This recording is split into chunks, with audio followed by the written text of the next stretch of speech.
আমাদের third technique কি বলতেছে, যদি একটা সিম্পল সেন্টেন্সে আমাদের টি ডাবল এই টু থাকে, এরপরে যদি অ্যাডজেক্টিভ থাকে এবং এই অ্যাডজেক্টিভের সাথে যদি আবার আরেকটা টু থাকে, তাহলে ওই সিম্পল সেন্টেন্সকে যখন আমরা কমপ্লেক্স করব, আমাদের এই যে টুটা আছে এই টুটা এই সো দিয়ে রিপ্লেস হয়ে যাবে এবং অ্যাডজেক্টিভের জায়গায় থাকবে, কিন্তু এই টুর পরিবর্তে that plus subject plus cannot অথবা কুড নট প্লাস ভার্বের বেস ফর্ম বসবে কমপ্লেক্সের ক্ষেত্রে। এখন এই একই সেন্টেন্স যদি আমরা কম্পাউন্ডে নিতে যাই, তাহলে আমাদের কম্পাউন্ডে টু অথবা সো এর পরিবর্তে ভ্যারি বসবে, অ্যাডজেক্টিভের জায়গায় থাকবে এবং এই যে টু অথবা এখানে যে পুরা টু এর পরিবর্তে যা বসে দ্যাট, এখানে and therefore plus subject plus cannot অথবা কুড নট প্লাস ভার্বের বেস ফর্ম বসবে। বুঝাইতে পারছি? এখন এটার এক্সাম্পল দেখি।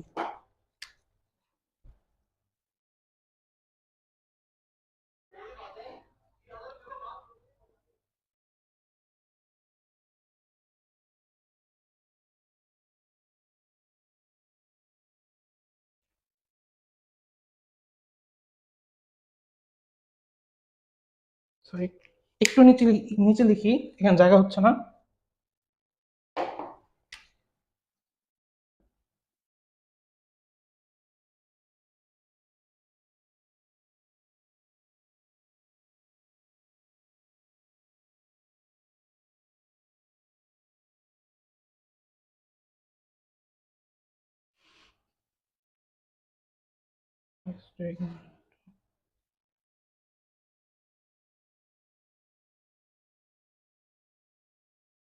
আচ্ছা, এখন আমার এই সেন্টেন্সটা দেখি।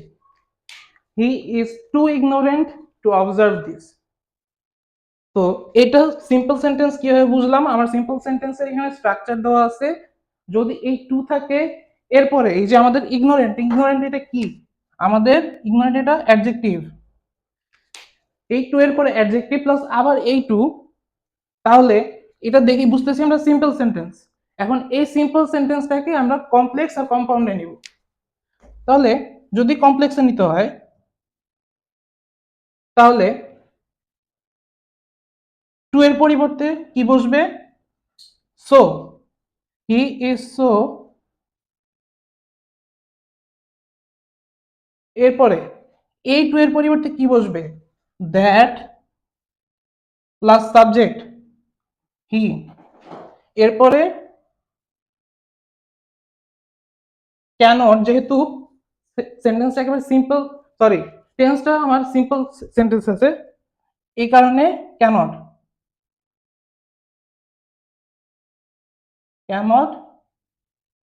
Observe this. তো হি ইজ টু, এই টু এর পরিবর্তে সো বসছে, আমাদের অ্যাডজেক্টিভই থাকছে এবং এই টু এর পরিবর্তে দ্যাট প্লাস সাবজেক্ট অথবা ক্যানট অথবা কুড নট, এরপরে ভার্বের বেস ফর্ম বসছে, মিলস স্ট্রাকচার। এখন কম্পাউন্ডে যাই,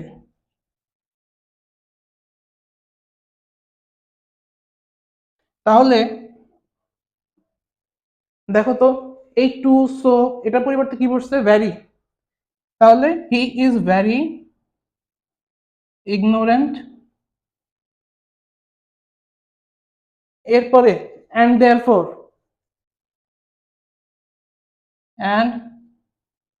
দেয়ারফর আবার সাবজেক্ট হি,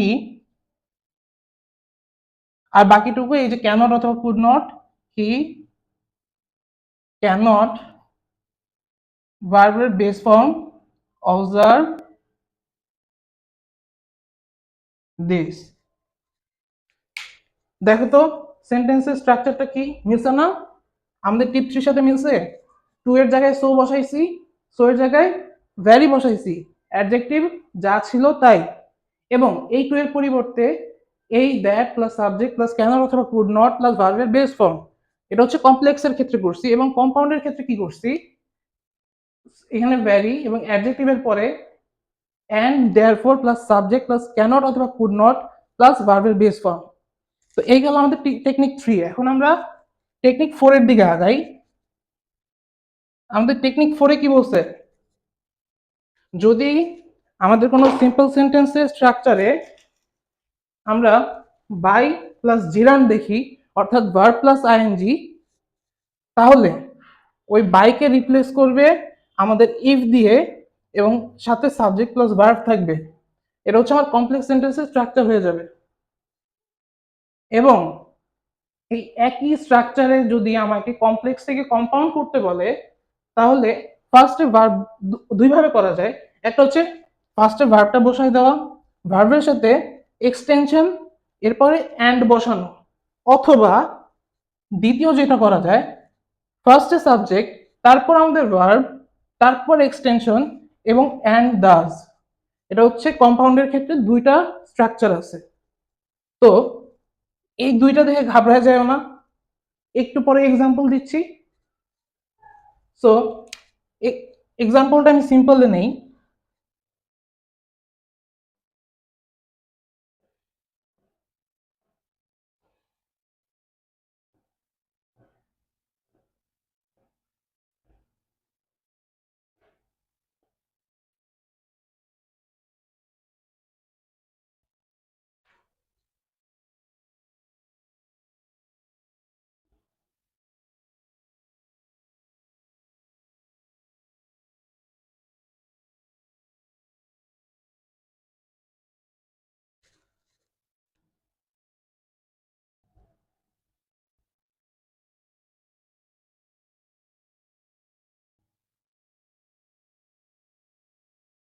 দেখো, এটা আমাদের সিম্পল সেন্টেন্স কিভাবে হয়েছে, বাই প্লাস জিরান্ড আছে, এটা প্রথম শর্ত পূরণ করছে।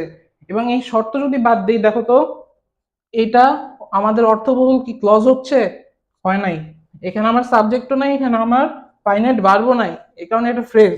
এখানে দেখো সাবজেক্ট আছে, আমার ফাইনাইট ভার্ব আছে, এই কারণে এটা সিম্পল সেন্টেন্স। এখন এটা কম্পাউন্ডে যদি নিতে হয়, সরি, কম্পাউন্ডের আগে কমপ্লেক্সটা করি।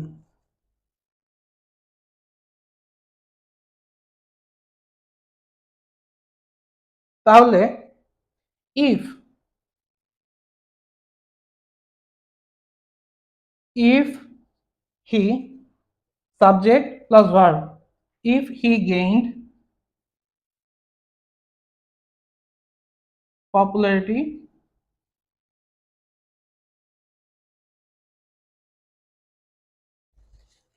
এখন এটা শর্ত তো পূরণ করলো, কিন্তু এটা কিভাবে, এই যে আমাদের এই যে একটা এক্সটেনশন ছিল, আমাদের ফ্রেজ ছিল, এটাকে এখন ক্লজ বানাইতে হবে।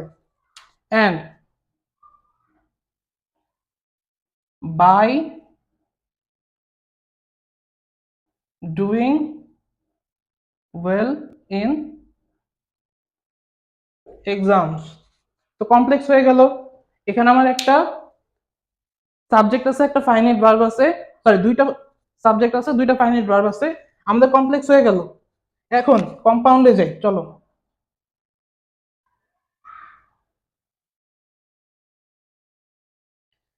কম্পাউন্ড করতে হলে দেখো কোনটা আগে নিব, ভার্ব আগে নিব নাকি সাবজেক্ট অথবা ভার্ব এটা নিব।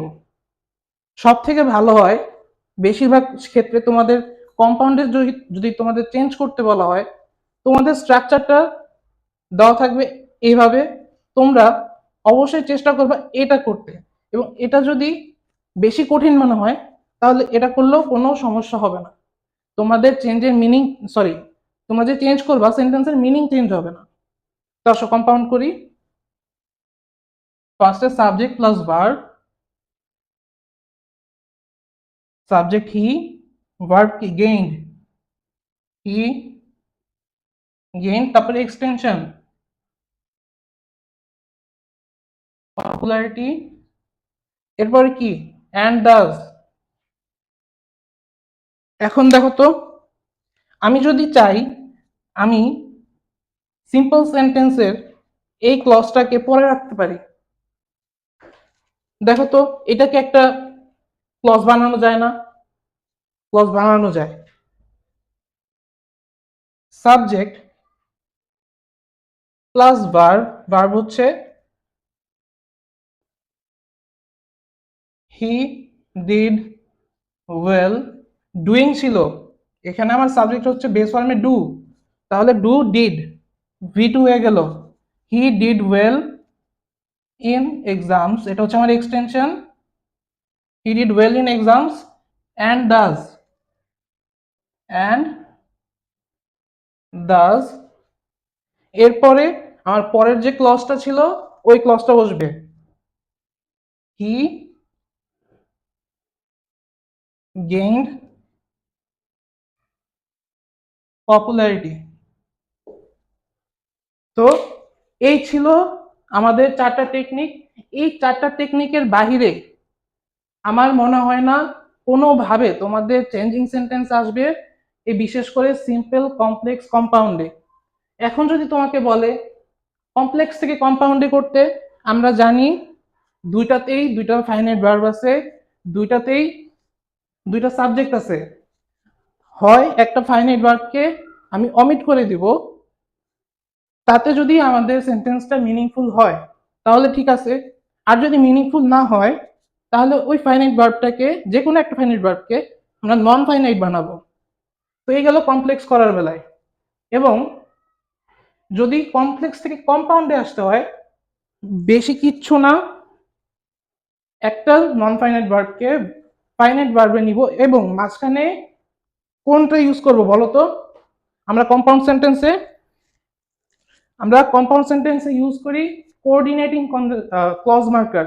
এখানে ক্লজ মার্কার আসবে ওই যে আমরা শিখেছি না, and, or, but, yet, not only, but also, এগুলো কিন্তু সব কম্পাউন্ড সেন্টেন্সের ক্ষেত্রে। তো আজকের মতো তোমাদের চেঞ্জিং সেন্টেন্স এখানেই শেষ। চেঞ্জিং সেন্টেন্সে আশা করা যায় তোমরা 10-এ 10 পাবা। আমাদের যে প্রিভিয়াস ক্লাসগুলো আছে, বিশেষ করে তুমি চেঞ্জিং সেন্টেন্সের আমার যে বিস্তারিত লেকচারগুলো ওগুলো তুমি দেখবা, এবং আজকে এটা দিয়ে, এটার পূর্বে যে ক্লাসটা দিছি ওইখানে একেবারে তোমাদের সেন্টেন্সের স্ট্রাকচারগুলো ভেঙে ভেঙে বুঝাইছি যে সিম্পল সেন্টেন্স কোনটা, কমপ্লেক্স সেন্টেন্স কোনটা, আমাদের কম্পাউন্ড সেন্টেন্স কোনটা, যাতে তোমরা দেখলেই বলতে পারো যে এই সেন্টেন্স সিম্পলে আছে, কমপ্লেক্সে আছে নাকি কম্পাউন্ডে আছে। এখন আজকের এই সব টেকনিক, এই চারটা টেকনিক মাত্র, এই চারটা টেকনিক যদি মনে রাখতে পারো তাহলে তোমার চেঞ্জিং সেন্টেন্সে 10-এ 10 থাকবে ইনশাআল্লাহ। পরবর্তী ক্লাসে আমরা ট্যাগ কোয়েশ্চেন দিয়ে শুরু করব। ধন্যবাদ।